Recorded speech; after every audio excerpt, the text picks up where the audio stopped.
ओम श्री परमात्मने नमः। ओम नमो नारायण।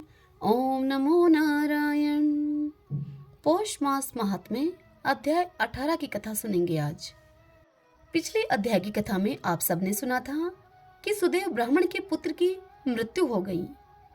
उस कारण सुदेव और उसकी पत्नी विलाप करने लगे। अब आज उससे आगे की कथा सुनते हैं। ओम श्री कृष्णाय नमो नमः।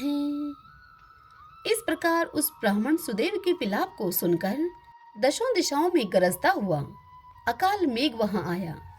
उस मेघ से पर्वतों को कंपायमान करता हुआ, तीक्ष्ण स्पर्श करता हुआ बड़े वेग से वायु चलने लगी और अत्यंत जोर से वहां बिजली चमकने लगी और मेघ के शब्द से चारों दिशाएं पूरित हो गईं। इस प्रकार 1 मास तक ऐसा जल बरसा कि सारी पृथ्वी जल से भर गई, परंतु पुत्र शोक की अग्नि से तपे हुए उस ब्राह्मण को कुछ भी मालूम न हुआ। न उसने पानी पिया और न भोजन ही किया।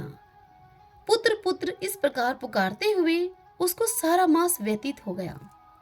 वह मास श्री कृष्ण भगवान का प्रिय पुरुषोत्तम मास था।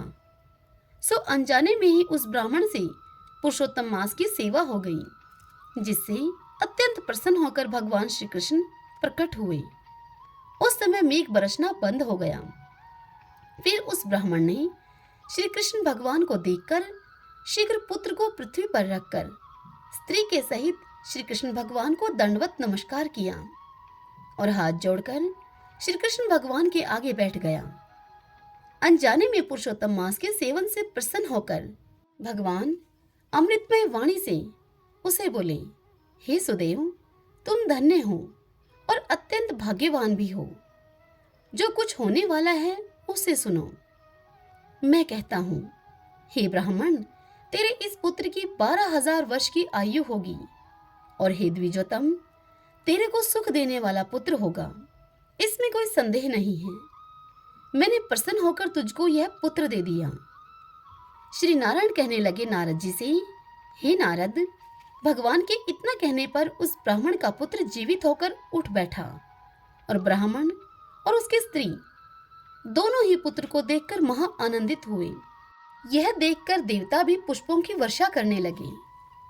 सुखदेव जी अर्थात तोते ने उन दोनों माता पिता तथा श्री हरि को नमस्कार किया और गरुड़ भी पुत्र के सहित ब्राह्मण को देखकर अत्यंत प्रसन्न हुआ।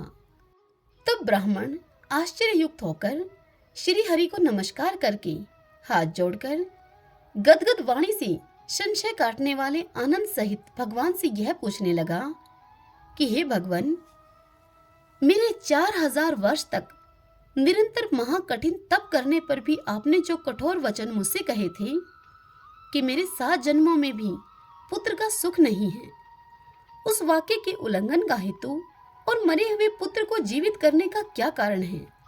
हरि ओम तत्सत। ओम नमो नारायण। ओम नमो नारायण।